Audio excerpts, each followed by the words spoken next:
Hi there, and welcome to the HFS Career Podcast. My name is Dr. Lori Bullock, and I'm an assistant professor in human development and family studies at MSU. I teach several courses in the department, and one of them is HDFS 270, which introduces students to this major and to the field of family science. Quite often, students who are new to our major are not quite sure of the career options they have with a degree in human development and family studies. Some students know exactly what they want to do, and some students aren't quite sure and can sometimes feel overwhelmed. And there are other students who are in our major but plan to pursue a career in the healthcare field. These would be students who know that they want to be nurses or doctors or child life specialists, occupational therapists, and so on. The purpose of this podcast is to bring professionals on from many different areas. Each episode, I invite a professional from the community who has a background in HDFS or one that is similar to HDFS. I'm so excited you joined the podcast, and I hope today's episode will be helpful to you as you consider your career options. Hello, HDFS students and colleagues. Welcome to the HDFS Career Podcast, where we talk with professionals who have a background in HDFS or one that is similar to HDFS, and we find out about their career journey. I'm really excited for you to meet today's guest. Her name is Ja'neek Emoni Noble, and she works in the child welfare system and is currently a master's student in the MSW program here at MSU. So a little bit more about her. As I mentioned, she currently works in child welfare and human services and is pursuing the MSW program. To say that she chose child welfare and human services as a career would not be as accurate, as her undergraduate degree is in criminal justice. She wanted to go to law school. However, the goal was always to help people, no matter the profession. The bulk of Ja'neek's career is in child welfare and various positions, including foster care, family preservations program supervisor. She was a foster care supervisor, and now she is a foster home licensing through private agencies. She thoroughly enjoys working in the child welfare system, primarily because of the work and of the progress that she sees in the families that she encounters. Although challenging, she seeing families persevere through trauma and stress related to the child welfare keeps her going, keeps her drive going. And so she really enjoys that. So, Ja'neek, thank you so much for joining the podcast today and being willing to talk with me about your career experiences. I'm really excited to have you here today and to have our students learn from you. Thank you. I'm so happy to be here. Awesome. So, we'll start with my first question is, can you talk to us a little bit about you and what you do? Okay. So, yes, my name is Ja'neek. I am currently in licensing, foster home licensing. So, licensing of foster homes. Prior to that, I was a foster care worker for 5 years. Thoroughly enjoyed that work. And then from there, I kind of got bored or needed something new. So I went into family preservation. I did a couple of programs there just to get more experience. And then from there, I went into a supervisor role. Um, a little bit about me. Pretty much, I'm in school now. I'm ready to be done. I'm almost done. This is my final year. I'm doing some clinical therapy work for my internship, so I'm excited about that. And just overall looking to do more in social work. That's awesome. That's awesome. Thank you for explaining that and sharing about that. Um, so when you say you started out in foster care, that was working with the foster care parents and helping children transition into the homes. Hmm. Um, can you, yeah, can you Yes. talk a little bit about that? Yes. So, foster care, I was a worker, so I worked with foster parents, birth parents, the children, as well as any other service providers involved in the case. Um, that's court hearings, therapists, teachers at school, social workers at school, sometimes probation officers, just a bunch of different people, depending on the case and the needs of the case.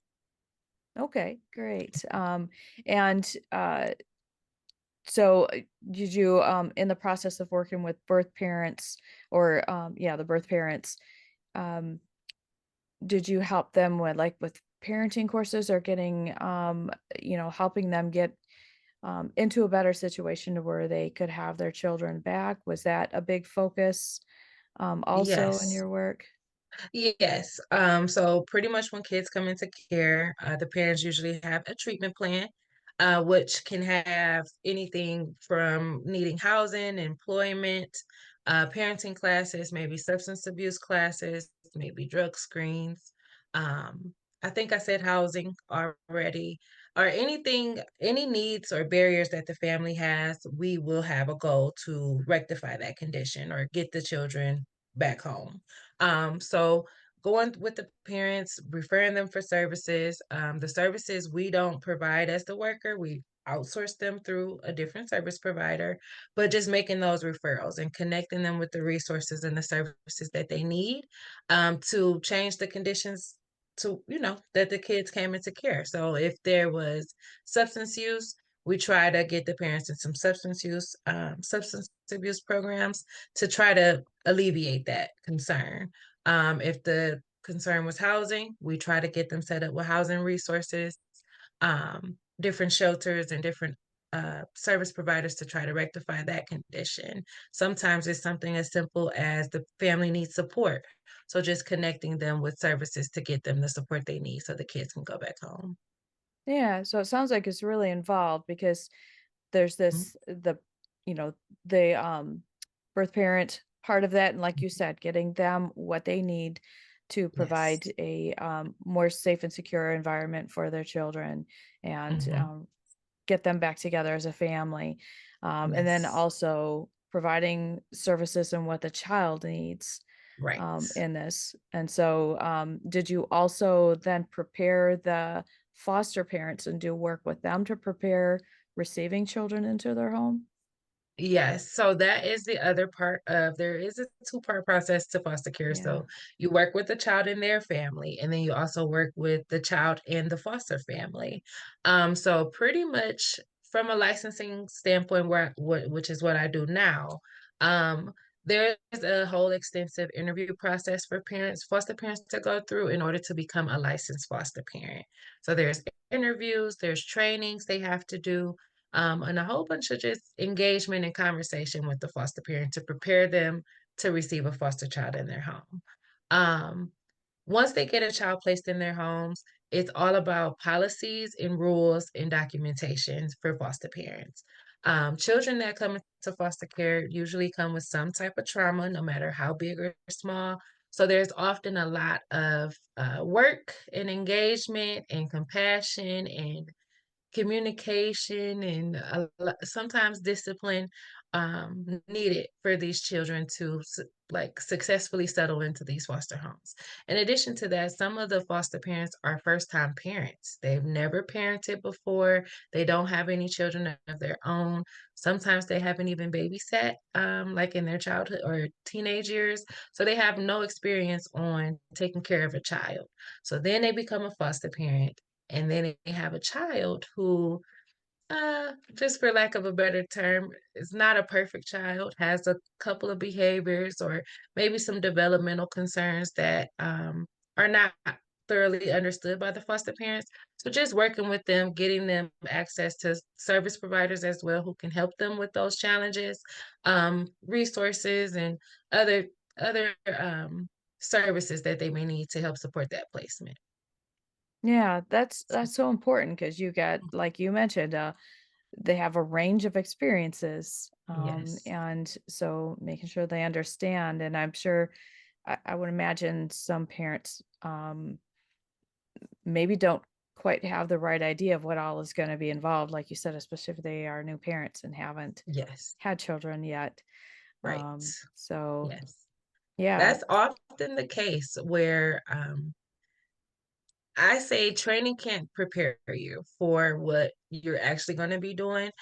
Even in this field as a worker, you go through school, you take the classes, you read the books, but you still don't learn it until you actually practice it. So we can teach foster parents how to be foster parents and, oh, tell them this child is going to have some needs. They're going to require discipline that outlines, I don't know, they have a hearing impairment, so maybe we need to do things visually. So just a lot of adjusting that comes with parenting foster children. So just helping them, coaching them through that, being a, support for them.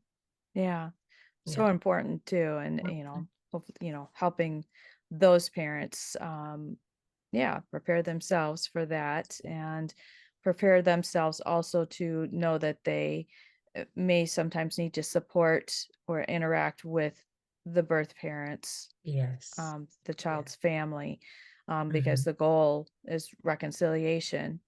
Yes. Um, Always. Yes. Unless that goal cannot be met, which the right. court likes to provide ample time and opportunity to the parents to try to get their children back and just, as you mentioned, just coaching the foster parents. Sometimes they have a difficulty with reunification um, for various reasons, mainly because they connect with the children and they care for them as if they're their own child, and they want to see the child in a certain environment.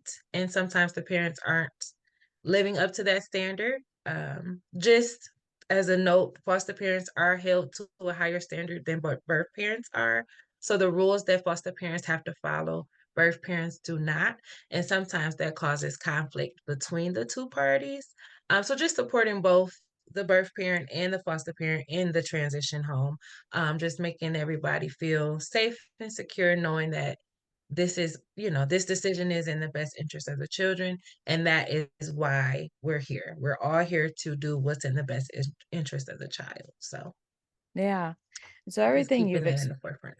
Yeah, Oh, exactly. That's yeah. the main goal. Hmm. And everything you've talked about so far just really shows how complex all of this is. And I Hmm. think that's important for students to know who might be interested in working in that arena because Yes. I do have a number of students who are interested in working in foster care and adoption Hmm. services and things Hmm. like that to Hmm. kind of know it's pretty big. Yes, um, it Y is. yeah. So for a foster care worker, what is a typical caseload? Or, like, how many families usually are they working with? So I believe they are down to 13 now. Um, when I was a foster care worker several years ago, it was 15 was the max. And I believe they're down to 13 now. Um, so that's a typical caseload, and that's 13 children. That's not 13 families. So you can have four children to one family, but they're all considered individual cases. So you'll have 13 children on your caseload, and a typical day can be a quiet day. It can be really quiet where you wake up and you're planning your day ahead. You'll say, "Yeah, I'm going to go in the office and I'm going to have paperwork and I'm going to make these phone calls and I'm going to do these things." And then you get into the office and then you have an emergency call from a foster parent telling you that a kid is flipping out at school and they can't leave work and you have to go to the school. So now your whole day is turned around. So a typical day can change quickly in foster care. But I will say good days are very good days. And then those rough days, far and few between, still are bad days. And sometimes the bad days will weigh more, like weigh heavy on you. So definitely take care of yourself, take a break, take days off, to get those heavy days off of you. Yeah. Well, thank you for talking about that too, because I was gonna ask Mhm. about typical days, and so it sounds like there may not always be a typical day, No. just kind of have to be flexible and know that, as you mentioned, at any time during a day, things may change abruptly, Yes. and Yes. yeah. Foster care is very high crises. especially during certain times of the year. So holiday times are usually pretty rough. Um, Full moons, there's a joke about full moons because typically what we've seen is people, things get rough around full moons and holidays. When school lets out in the summer, summertime usually calms things down, but during when school starts up, things get kind of chaotic. So, just being flexible and being able to just quickly adjust and quickly move and solve problems. As a foster care worker, you are a problem solver, and being able to think quickly on your feet. Sometimes things will not look simple, but they are simple. Sometimes you just have to think outside the box. Being able to think outside the box to get things done. Every family will look different. Every family situation will not be the same. So being able to be flexible and creative with your ideas to get problems solved as well. So there is not a typical day.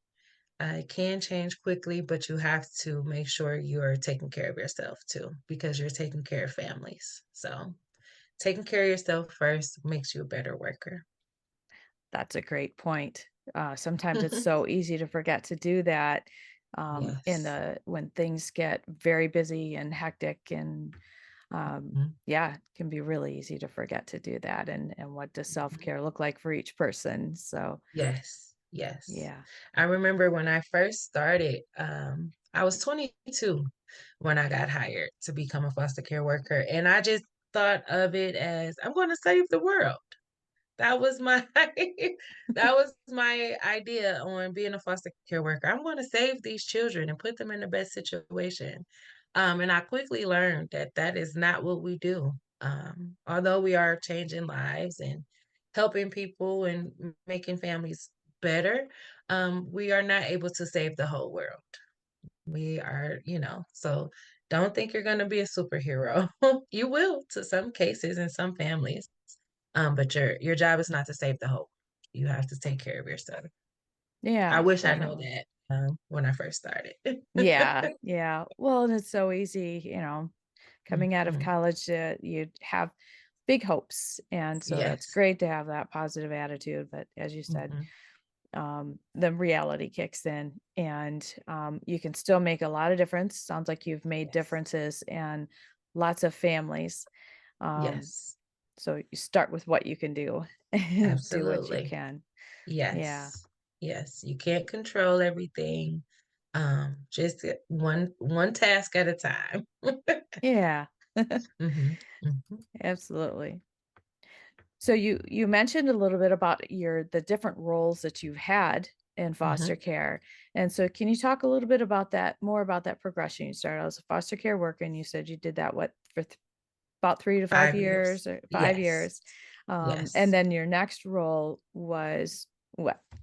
If you could So talk about. after foster care, I went into, I believe it was called Family Support Services, Independent Living and Family Support Services. And pretty much that was just a program where the children were not removed from the home. They were still placed in the home, but the family needed resources. So I would just go in and talk to them, figure out what the barriers were. They often had, well, all the time, they had a CPS case, an Open Child Protective Services case.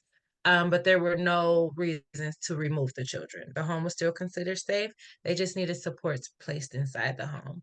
So I would go in the home, I believe it was every week, and we would find out resources or what services they needed in place to maintain the children in the home.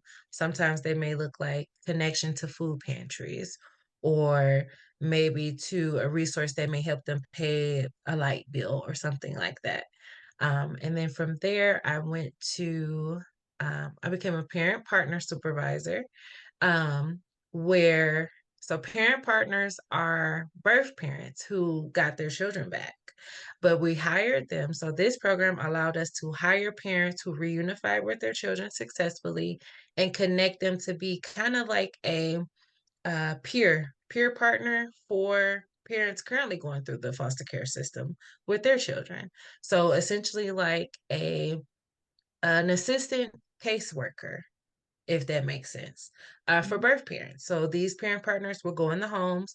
They have firsthand experience with having their children removed, so they share that experience, and they show kind of help the parents navigate the system, tell them what works, what didn't work for them, connect them with the resources that they used or may know of just from their experience. Um, it's a really supportive program. So I did a supervisor for that, and then I went into a foster care supervisor after that.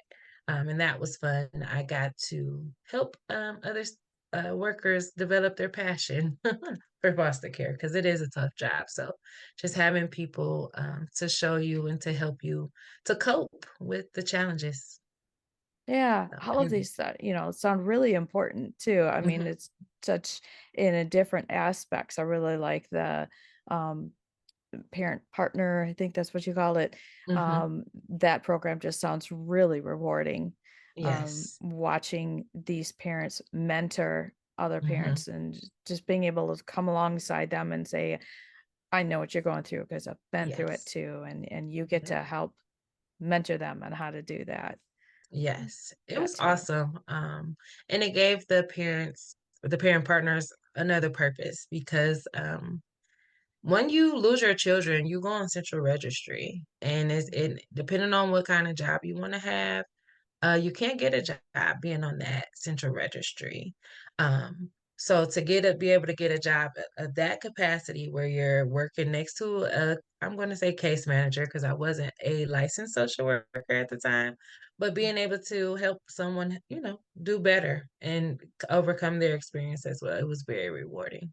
It was a very yeah. rewarding program. Yeah. Absolutely. And it sounds twofold, the experience of helping somebody, but then they get something more positive on their resume Right. too, that help them get Yes. a job then.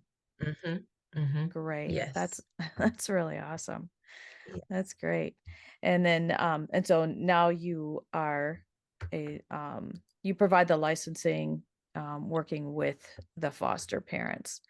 Yes. So yeah, that's quite a progression. You've done lots of different things. Yes. Yeah. A couple different avenues. Licensing is the opposite side of foster care. I still miss foster care a lot because that is where my passion is. I loved being involved with the families. I loved engaging them. I love to help them solve their problems. Licensing is the first step to foster care. So it's more it's helping parents to that want to help. So helping them become foster parents so they can help us care for children. Um, it is a little bit more for me. It's a little bit slower than foster care. I kind of like the chaos and the crisis involved in foster care.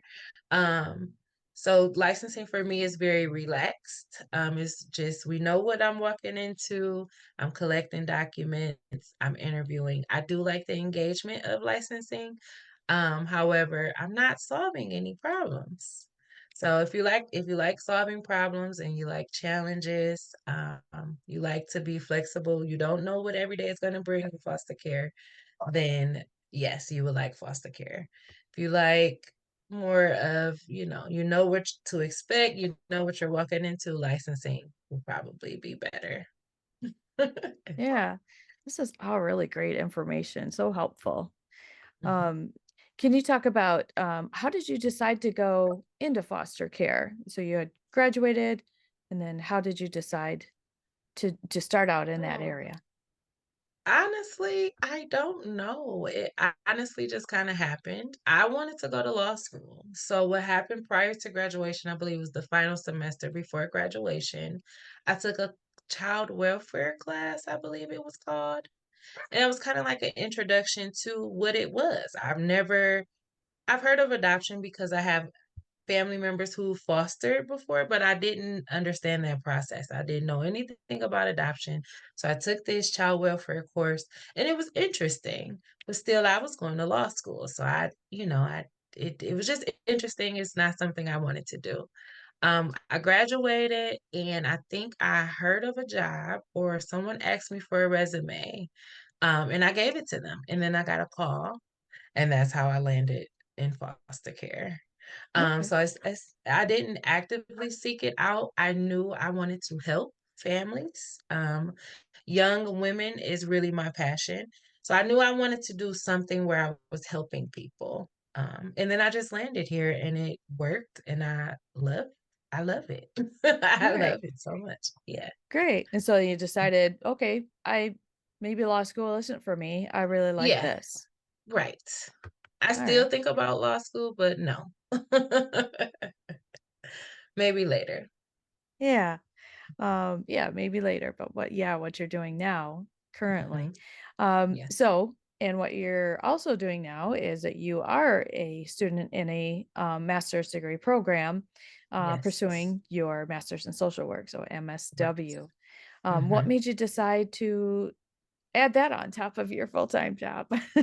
So I did not go back to school for 10 years because I did not think I had to. I thought with all my experience, I've had several positions. I've done a lot of things. I've learned a lot being in the field. So I thought that I could just do all the things I wanted to do as far as career advancement with just my bachelor's. But then I learned I could not. And I'm so glad I did go back to school. Like I said, it took me 10 years. I fought it for 10 years. I was not going back to school. I did not want to. That was not in my plans. But to get further in my career, I had to. And I'm so glad I did because I see why you have to have a master's. I see it's so important to go back to school to actually get the information and hone on the clinical side of social work or the macro side of social work so you can understand really how families and individuals work and how systems impact these people in different avenues to make their situations better. So it's very important to go back to school. I'm so very glad I did. I feel like it has definitely honed in on my skills better, made me a better social worker, and I also learned some things about myself going back to school that will make me better in my career as well. So it's That is all. if you're looking to go back to school, definitely do it. I don't regret taking 10 years off because I feel like my experience helped me in school. I had something to connect the content with, versus just only having book knowledge. I'm not, 10 years is a long time. I did have to relearn how to become a student. That was a struggle, but I'm in my final year. We're almost done. So I survived. Yeah, and that's exciting that you're almost done. You said in August Yes. you will graduate. Yes. So Great. happy. Mhm. Yeah. And I'm glad that you mentioned that you had to relearn how to be a student because of, the 10-year gap. And Yes. taking the gap is great. So what did you need to learn to become a student again? Like what you had to relearn? Was it study habits, time management? What stood out All for of you the as above. yeah. All of the above. Study habits for sure. New I had to learn new study habits because grad school is not like undergrad. Especially when you have a full-time job, especially if you have a family, or other commitments even. So time management was a huge thing. I had very good time management skills with my regular life and my job and work-life balance and all of that. I did not consider school to be a huge, task for me. I don't know why. I just was like, "I'm going to school and we're gonna do it, and it's fine." But no, actually needing to, plan ahead, plan and schedule time and be disciplined for this commitment, for this, for this life journey. It's a life journey going back to school. So just really being considerate of all of those things. I did not consider how impactful it was going to be for me or how life changing or life altering going back to school would be, but it was a challenge. Like I said, learning new study habits, the discipline it takes to work a job, come home, do family life, and still do schoolwork. That was probably the most challenging. Just learning how to balance everything. Yeah. Did it Yeah. surprise you how much schoolwork you were gonna need to do? Yes, it was a shocker. Yeah. A complete shock. So balancing everything you have to do and then adding this on top of it and fully commit to it, which means actually plan for it. So scheduling time to do your schoolwork. That was, like I said, the most that discipline was the hardest part about going to school. The workload, it was heavy, but it wasn't hard work. Um, the discipline was the hardest part, having the Okay. discipline. So taking a break, you will have to relearn those things. If you go straight out of school, you'll still be in student mode, so you won't have to relearn those skills. That's a good point. It's a good Hmm. point. Um, and then you mentioned, and your point about the content part of what you needed to do with the schoolwork was not Hmm. hard. And I wonder if it also was not hard because you had the 10 years of experience with work. Like you said, you had some things that you could apply your new information you were learning. You could see it and connect with what you had been doing. Yes, Do you I think? think that is what helped me. I can speaking with other people who completed this program, they agree that having experience definitely helped them along the way. They don't have 10 years. I think I'm the only person in my group who waited that long, but the having that direct experience because it's real life practice Mhm. that you're applying to the book or the content presented in class. So being able to draw on that real life experience um, definitely helps with the workload and the content in the courses. Yeah, because there's a ton of reading in grad school, Yes, and so much anything reading. related to the social sciences definitely. Yes, yes, And it's a different kind of reading than in hmm, undergrad. Um, yes. Lots of research and Lots of dense research. types of textbooks Yes, and articles. yes. But depending on what you want to go into, um, the reading can be interesting. The reading is interesting. It's a lot of great information, a lot of research. I did not have an appreciation for research prior to grad school, but I have since gained a great appreciation for the research evidence because it is the evidence for what you're doing. And even with the experience, being able to now read the research to be able to apply to what I've learned in the work, it makes it all better for me. So I do have a great appreciation now for the research to back up the actual practice. Even though, yeah, I'm getting the evidence late, but it worked in my practice, so I guess that's enough evidence. Yeah, just So, really but to have, yeah, yeah, just really strengthens what you right, already knew. It yeah, kind of supports and backs it up. So right, that's great. yes, That's great. And yeah, and I would say because you had a 10 years of experience though, I don't see that as a weakness or anything like that or a bad thing. I see it as because you had 10 years, you served so many different roles right, that you talked about that just kind of, I'm sure, informed everything you were reading and, mhm, vice versa yeah. even more. Yeah. Yeah. Even learning, I mean, of course, you should always be a student, but learn more. To even make, like I said, make me a better caseworker, a better social worker, even with the 10 years. So I do appreciate going back to school. When I'm asked, is it worth it? It definitely is worth it to go back to school if you are dedicated to this work. Yes, go back to Great. school for sure. Yeah, great point. Um, so what made you choose an MSW program? Um, it just made sense. I know this is the field for me. What capacity? I'm still fine tuning that. Um, I think I may be on the macro side of things for social work, but I know MSU has a really good program. I researched 3 different schools. I applied to 2. And then I got into both, but this one was smoother.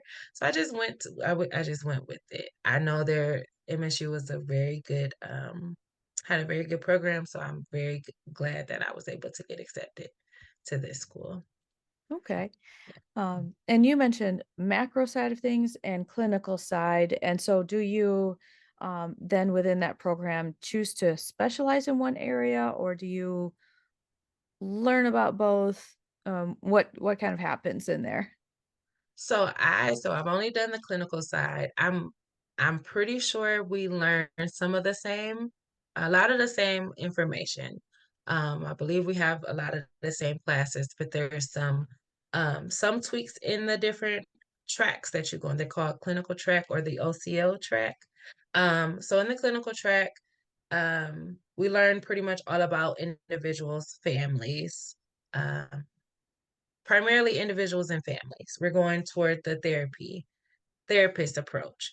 Whereas with the OCL track, I think you're learning more about groups and communities, primarily how to work in groups, how to work with communities, maybe even some nonprofit information being included there. So I'm just going based off of my experience in classes. A lot of my professors, I guess the way I talk or I learn is maybe more macro based. I talk a lot about, even though I worked with individuals, children, and families, my goal is to work on a larger scale. I want to build programs. I want to be in the communities. I want to work with organizations. However, I do enjoy working in the family dynamic as well on the individual family basis. So I think having you can learn both, but I think uh, being able to pursue one, well, yeah, you'll be better off just knowing what you specifically want to do. Okay. And knowing what you want to be interested, it sounds like you know the direction you want to take things, and that involves a lot of collaboration, networking. Yes, Um, yes, yeah. Okay. yeah, Good to yes. know. Yeah, that's good information. Um, Hmm. and I think you also did mention you did an internship or are doing an internship. And Yeah. so what are you doing for your internship? Is it related or within your job? Were you able to do that? So So this year, my internship right now, I'm doing, what am I doing? Parenting groups. I facilitate parenting groups. And so it's a therapy, it's like a group therapy for parents who some of them have their children in foster care, some of them have their children in the home, but they just need the extra support or the parenting skills. I think we could just say it that parenting skills or to learn some new techniques to discipline or some things like that. So I did that, and I also did trauma assessments where pretty much I'm going to just say it's a psychological test for children. Um, I don't want to say an IQ test, but kind of an IQ test for children who have some trauma related experiences. And that was interesting. That's a whole different approach. And then next semester, I'll be doing individual therapy with Okay. clients. So, yeah, I'm excited about that. Yeah, yeah, that sounds interesting. So Mhm. did you have did you have to do a few different internships then? Yes, so in the MSW program at MSU, so you have to do two different internships for the last 2 years.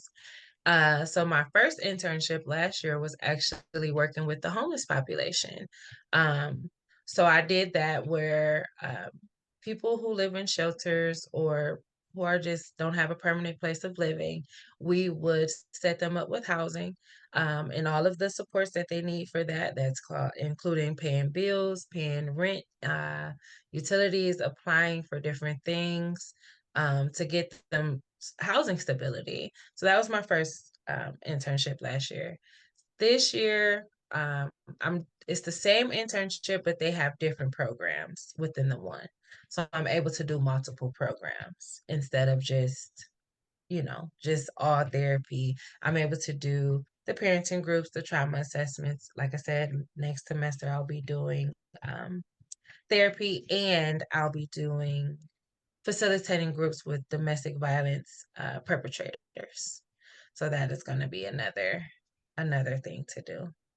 So Okay. you can do a work-based, employment-based placement, but I did not want to do that.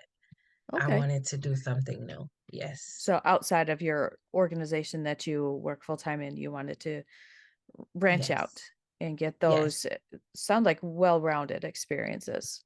Right. And my Mm. internship right now is actually through my agency that I work for. It's just a whole different component, a Area. different department. Yeah. Oh, okay. So, yeah. Gotcha. All right. Hmm. So different department, but you had Yes. that connection, so you're able to do that. Right. All Yes. right. Good. Um, yeah, good, really good information. Yep. Um, so back to time management then, is there anything different you had to manage about your time with internship, full-time work, and school?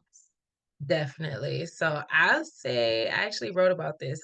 This semester was one of the toughest, aside from the first semester where I had to relearn all of the skills to be a Mm, student. But time management this semester was probably the most challenging. So throughout the whole grad school career, I was blocking time. So literally just blocking off a portion of time, maybe I'll wake up at 6 a.m. and I'll do homework until maybe 9 a.m. when I start work. And then I'll work from 9 to 5, and then I'll do homework again from 8 to 10 p.m. So just blocking off the time specifically for what I needed it for. But this semester, because my internship was, I had two different programs I was working in. One of them had a scheduled time. So the parenting group, I had a scheduled time every time. So I knew when that was going to occur. However, for the trauma assessments, I did not have, I could have got a trauma assessment at any time. It also required interviews to be done. So I would need to call and make schedule interviews and get those completed for different members of the case.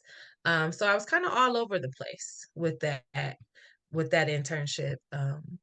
So I had to be flexible again. So time blocking did not work this semester. I just kind of had to be flexible with my time.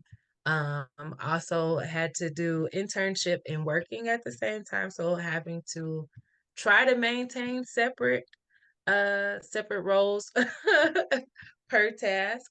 But oftentimes everything blurred together. So that's what made it tough. It was difficult to keep things separate. Um, and I don't know how I made it work, honestly, but just trying to focus on one task at a time, saying, committing to not, before I would time block in my planner, actually draw little squares for the time.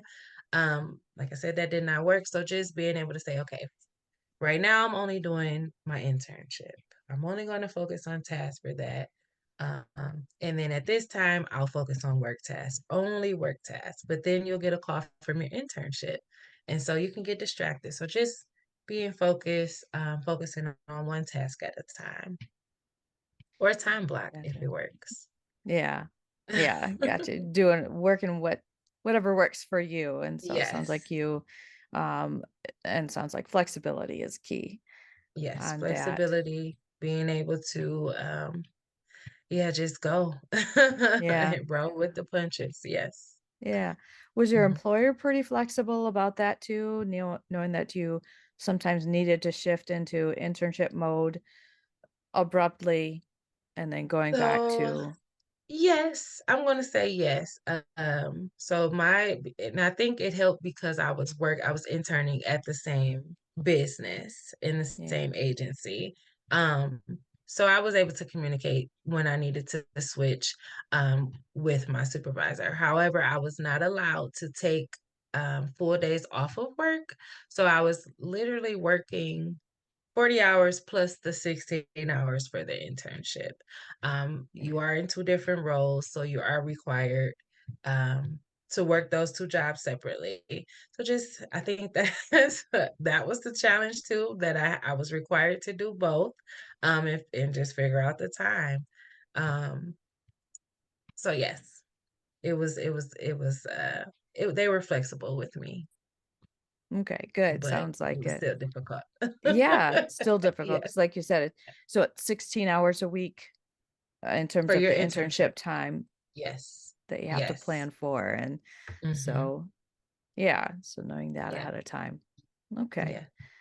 I good do work inform from home, so that helped. That that helped a yeah, lot of the way. that would be helpful. Yes. Okay. Yeah, I Mhm. could see where it would be harder if you were in the office and then had to go to a Right. different Yes. building or something like that. Mhm. All right. Mhm. Great. And so with an MSW, that requires licensing and things like Yes. that. So what is involved with that? Is there like an exam and then passing the exam gets you the license? Yes. So I haven't done that process yet, but there is an exam for licensing for your master's.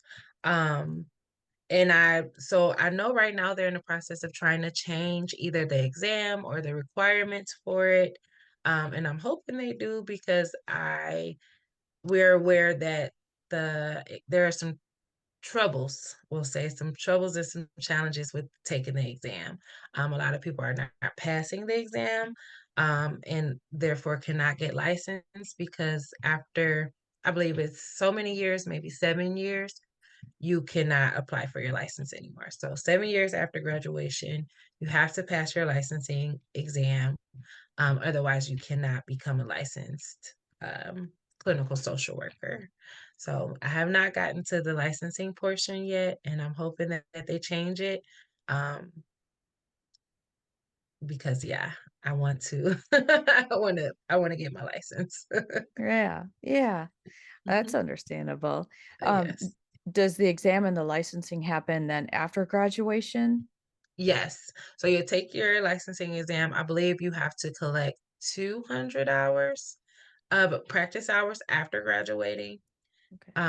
I don't know the exact amounts, but you have to complete a certain amount of hours after graduating under a licensed social worker. Um, and then take the exam after you accumulate all of those hours. But you still have to take the exam within a certain time frame.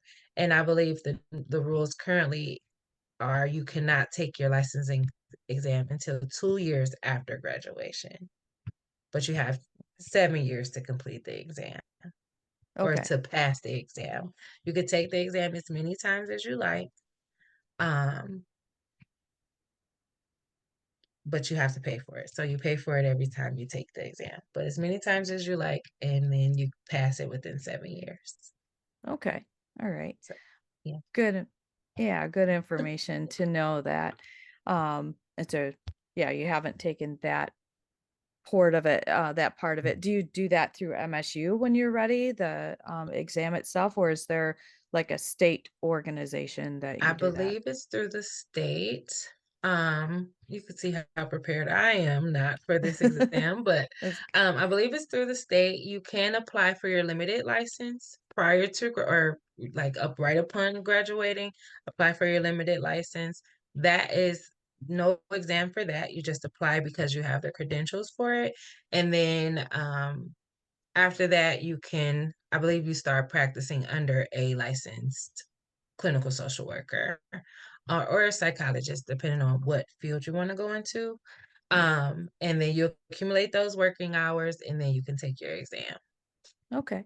Mhm. And when you go to take the exam, we use some of the same study materials that you had through your courses, or how do you plan to prepare for that, or how do people typically prepare for that? So I've heard of people taking their practice courses you can take to kind of help prepare you for the exam specifically. Or I believe there's like a practice workbook you can use that kind of simulates the questions that you'll be answering. So I plan to have like join some type of study group, some type of group to help me to prepare for this exam because I've heard horror stories about it. Very like I've heard some people pass it the first time, some people don't pass it until the last time that you can take it. So I I've heard it's really a difficult test. It's kind of biased, and it's you have to it's book. material. So it's based on the book material, not based on real life experience or real life practice. So being able to differentiate between what you're actually going to do in the field and what the book tells you to do. So just being mindful about getting ready for this exam if I have to take it. Yeah, Yeah. that makes sense. Do you know if that's one of the things they're looking at possibly changing? Is because, like you said, it's Possibly. okay. Yeah. I would hope so because like I said, at what you do in the field and what you do, what the book tells you to do, sometimes does not correlate. It doesn't match up because real life presents itself. You may not be in the perfect textbook uh, situation, so you'll Right. have to do something else to, make sure whether it's safety related or something else. Just being able to implement what will really work. Yeah, Yeah. yeah, great point there. Good deal. Good deal. Um, so we talked a little bit about networking and collaborating and things like that, just when we talked about the difference between the macro and the more the clinical side of it. Mhm. So in the work you do now and or plan to do, what kind of professionals or organizations do you tend to network with or want to network with? Um, so just being in my school experience, I got involved in like organizations on campus. So I joined a couple little clubs and organizations just to be in a network of people with similar interests. So that was one way. Also during class time, just trying to connect with those who even in the discussion boards, you can kind of read and see how people think about the content or whatever topic we're discussing, and just reaching out to them and connecting with them. In regards to organizations, I'm not afraid to try things. So I'm kind of a person who, if I have an idea, I'm going to try to act on it one way or another, just to try to get my foot in the door. So I'm not afraid to volunteer or sign up for something that I've never done before, just to connect with others, connect with people. Um, yeah, get my name out there so people can, associate or think of me when something comes up. So yeah. Yeah, it's always a good idea. That's how Mhm. opportunities sometimes Yes. occur, get Yes. presented to you. Yeah. Right. Not Yeah. being afraid and just stepping out there and seeing where you land. Yeah. Good. Good information. Mhm, Um, what do you see for for yourself in terms of your future? Like you're almost done mhm. with this MSW. What are Yes. you planning or hoping will happen or working towards? So, I don't know exactly what career path I wanna go on. I'm gonna try and practice individual therapy. Even going back to school this time and waiting 10 years, I did not wanna go back to school because I did not wanna be a therapist. So I knew that. I'm like, I don't need a degree because I don't want to be a therapist. Um, and I still don't, but I think it's going to be great to practice. Just to see if I like it or not, if I'm good at it or not, and just to try it. I've never Mhm. done it before. So I'm going to try therapy next semester. I'll be practicing that in my internship. And then from there, I may do some private practice. I also have an idea for a nonprofit for myself, so doing some work with that. And then grant writing, that's a new curiosity for me. I think I want to try that. And then I, I, I think I'm just going to land in program development somehow, some way. I really enjoy creating programs. My position as the parent partner supervisor, I had to kind of build that program from the ground up. So that allowed me to develop a program, work with budgets. I also had to go out in the community and kind of sell our program to people to get the referrals to come in. So I spoke with a lot of the judges at court and different agencies to try to get referrals. So I think I enjoy program development a lot. Um, but I enjoy families and working with children too. So I don't know where I'm headed. I'm kind of Yeah. all over the place. So hopefully, I don't know, I'll just land in something and then love it like I did with foster care. Yeah, yeah.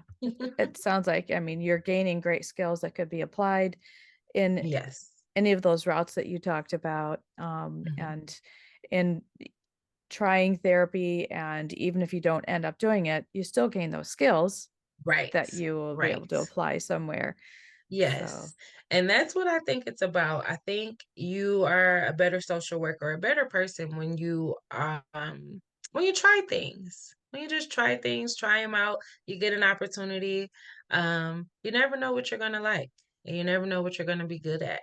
You never know what other opportunity can come from just trying something. So I'm definitely an advocate for just trying things out. Yeah. yeah, that's a good philosophy. It Mhm. really is. And then gaining the grant writing experience too, I think will, Yes. position you really well. Yes, thank you. Yes. Yeah, yeah, you're welcome. Great information. So I only have 2 questions left. Okay. Um, Knowing what you know now, what do you Mhm. wish you had known early in your college days? Um, so knowing what I know now, people don't um seek to be people don't ask to have hardships. Sometimes things just happen to them. Sometimes things happen to them in systems or powers may be, or larger systems just impact them and keep them in those places. Um, and I wish I would have known that being a young social worker, I did not have that full understanding that sometimes it's out of a lot of the times it's out of these individuals' control, their situation or their circumstances that they're in. And sometimes we have to rework the system as the worker. We have to come in and rework the systems to try to do what social work is about, actually helping them change their lives around, change their perspectives, and enhance their quality of life. So just being able to go in, like I said, solve problems, be creative, be flexible, um, know that you're gonna get yelled at some point. Don't take it personally. Um, and just be a support. Ask the questions, ask the hard questions. Be honest always and respect. Have respect for yourself and have respect for those that you're working with. They did not choose to be in this situation. They don't want you in their business. But you're there to help them anyway. So just being respectful, being honest, and be a genuine person. Be compassionate. That's so important too. So important things to remember. Mhm. So thank Mhm. you. Mhm. Mhm. Um, so my last question though is it okay if students contact you if they have any questions about all the things that we talked about, Yes, absolutely. Okay. Should they use the MSU address that you gave me, or, is there Yes, a different address? the MSU, email is fine. Yep, that's Okay, all right. perfect. Yes. Awes That's awesome. I'll put that in the episode description then, and, they will have that available to Okay. you too. Thank you so much. Yeah, thank you, and thank you for being on the podcast today and for taking time out, to talk with me about your journey and, all of the wonderful things you've accomplished. Oh, thank you so much for having me. I appreciate it. Thank you for joining today's episode of the HDFS Career Podcast. I hope you enjoyed meeting Ja'neek Emoni Noble and learning about her career journey. As we talked about at the end of the episode, you can find Janique's contact information in the episode description. She'd be happy to answer any questions that you might have about working in the foster care field, or in the, child welfare field, or pursuing your MSW. She'd be happy to talk with you about those things.